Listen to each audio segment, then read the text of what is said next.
Few bands have shaped rock history quite like Deep Purple. Their roaring guitars, thundering organs, and electrifying performances didn't just define a sound. They helped create hard rock and heavy metal. This is the story of Deep Purple, the band that turned classical power into rock rebellion and left behind one of the loudest legacies in music history.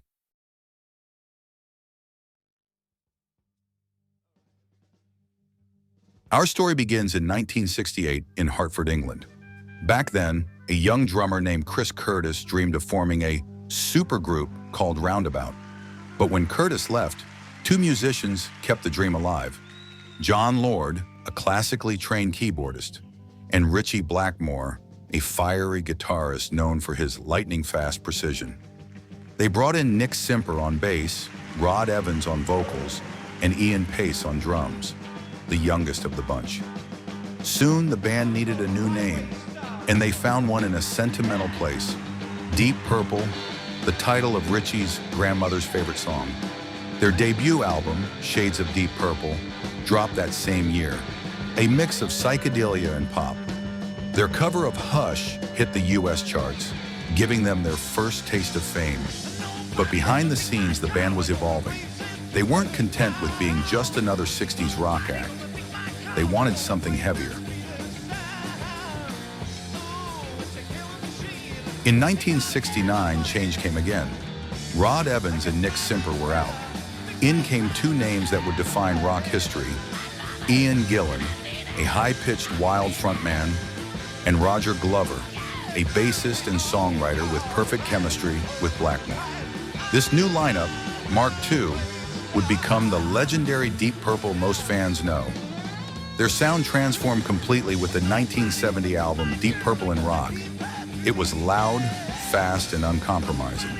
Tracks like Speed King and Child in Time pushed the limits of what rock could be.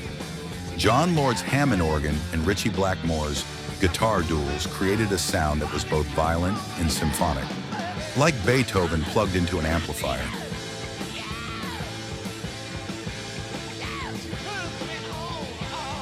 By 1971, Deep Purple had become a live powerhouse.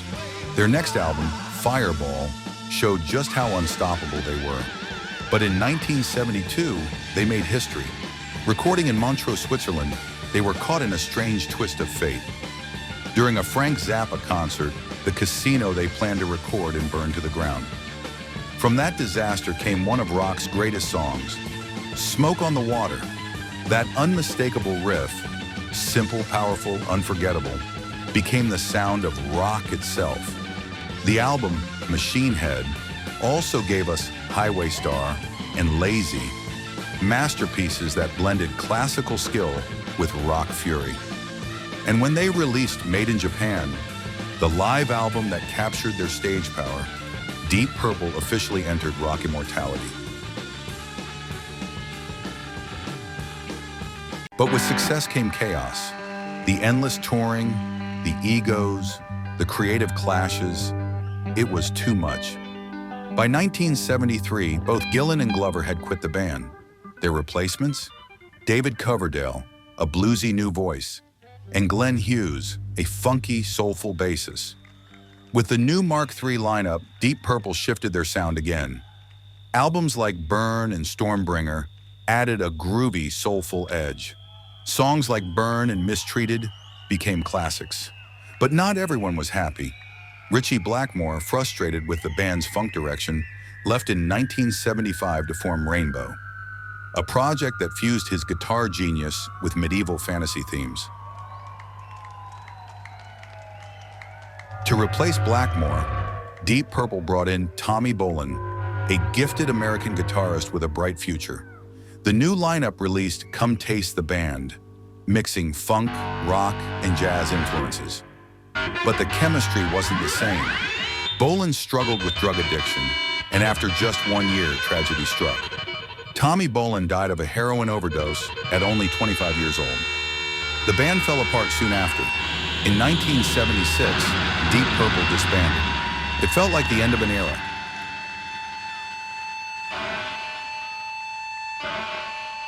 But legends never stay buried. 8 years later, in 1984, The classic lineup reunited. Gillan, Glover Lord, Pace, Blackmore. The magic was back.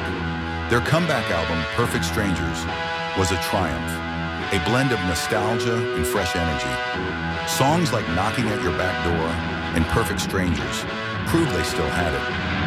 Their world tour was massive, sold-out arenas, roaring crowds, renewed glory. But of course, old wounds reopened. By 1989, Gillan was fired again.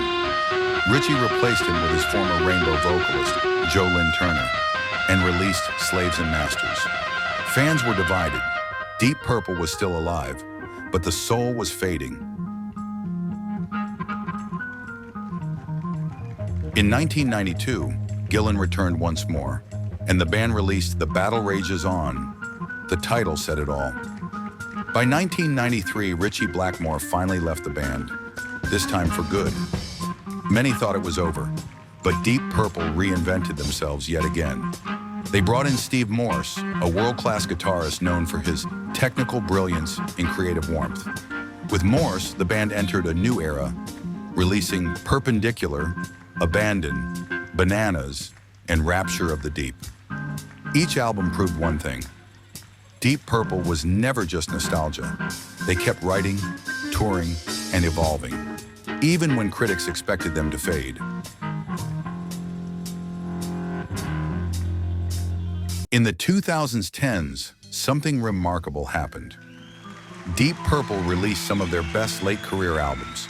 With producer Bob Ezrin, they made Now What, 2013, followed by Infinite, 2017, and Whoosh, 2020. Proof that 5 decades later, they still had creative fire. In 2022, guitarist Steve Morse stepped down to care for his wife, and Simon McBride stepped in. Even now, Deep Purple continues to perform around the world. Their energy undiminished, their legacy stronger than ever.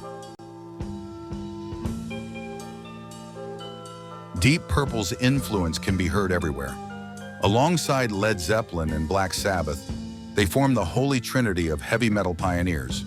Their fusion of classical technique and hard rock aggression inspired generations, from Metallica to Van Halen, Iron Maiden to Dream Theater. In 2016, Deep Purple was finally inducted into the Rock and Roll Hall of Fame. It was long overdue, but richly deserved. For over 50 years, Deep Purple has lived through it all. Fame, fights, tragedy, and triumph. They've evolved, rebuilt, and kept the flame alive. Through every lineup, every era, one thing never changed. Their music still roars with passion and purpose. As long as a guitar somewhere plays that immortal riff, the legend of Deep Purple will live on, loud, proud, and eternal.